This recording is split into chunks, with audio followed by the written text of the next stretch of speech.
पाकिस्तानी सिफारती अमले ने तुर्की से इटली जाने वाले गैर कानूनी मुहाजिरीन की कश्ती को पेश आए हादसे में रेस्क्यू किए गए पाकिस्तानियों से मुलाकात की है।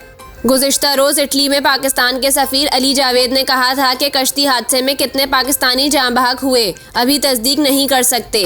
अली जावेद का कहना था कि कलाब्रिया के साहिल पर कश्ती डूबने के वाक़े में 16 पाकिस्तानियों को रेस्क्यू किया गया और उन्होंने बताया कश्ती पर 20 पाकिस्तानी सवार थे। इनका कहना था कि डूबने वाली कश्ती पर सवार मज़ीद 4 पाकिस्तानी ताहाल लापता हैं। कश्ती हादसे में कितने पाकिस्तानी जाँ बहक हुए अभी तस्दीक नहीं कर सकते। बाद अज़ां पाकिस्तानी सिफारती अमले ने कश्ती हादसे में बचाए गए 16 पाकिस्तानियों से मुलाकात की। पाकिस्तान के सफ़ीर अली जावेद का कहना है कि सिफारत खाने के सीनियर अहलकार ने मेडिकल कैंप में 16 पाकिस्तानियों से मुलाकात की। कश्ती हादसा कलाब्रिया में जिस मुकाम पर हुआ सिफारत खाने से 9 घंटे की मुसाफत पर है।